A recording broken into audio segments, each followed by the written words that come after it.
বাংলার ইতিহাস শুধু সোনালী অতীতের গল্প নয়, এর মধ্যে লুকিয়ে আছে বিভীষিকাময় এক অধ্যায়। আজ আমরা ফিরে যাব সেই ভয়ঙ্কর সময় যখন বাংলার মানুষ বর্গী হানার নাম শুনে আতঙ্কে পালাতো। কারা এই বর্গী, কেনই বা তাদের হানায় বাংলার এই মাটি রক্তে রঞ্জিত হয়েছিল? চলুন জেনে নেওয়া যাক বর্গী হানার সেই ভয়ঙ্কর ইতিহাস।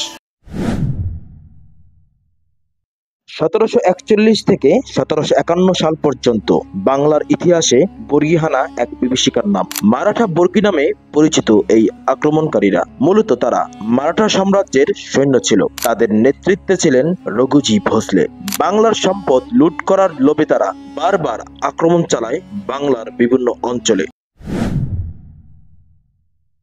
বর্গী হানার সময় বাংলার গ্রামগুলো পরিণত হয়েছিল মৃত্যুপুরীতে। তারা গ্রামের পর গ্রাম জ্বালিয়ে দিত, মানুষকে হত্যা করত এবং নারী ও শিশুদেরকে বন্দী করে নিয়ে যেত।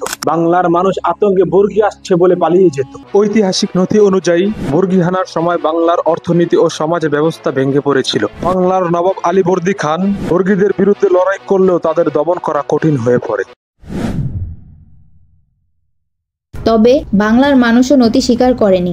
তারা বর্গীদের বিরুদ্ধে প্রতিরোধ গড়ে তুলেছিল। স্থানীয় জমিদার ও সাধারণ মানুষ মিলে বর্গীদের বিরুদ্ধে লড়াই করে বাংলার মাটি রক্ষার চেষ্টা করেছিল।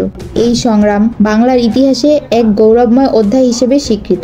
বর্গী হানাদের সেই বিভীষিকাময় ইতিহাস আজও বাংলার মানুষের মনে গভীর দাগ কেটে আছে। এই ইতিহাস আমাদের শেখায় কিভাবে শান্তির সময়ও সতর্ক থাকতে হবে। কিন্তু এই ইতিহাস আমাদের আরো একটি গুরুত্বপূর্ণ শিক্ষা দেয়, তা হলো ঐক্য এবং সাহসের শক্তি। বাংলার মানুষ যখন একত্রিত হয়েছিল তখন তারা বর্গীদের বিরুদ্ধে লড়াই করে বাংলার মাটি রক্ষা করেছিল। এই গল্প আমাদের মনে করিয়ে দেয় যে কোনো চ্যালেঞ্জই অসম্ভব নয় যদি আমরা একসাথে লড়াই করতে পারি।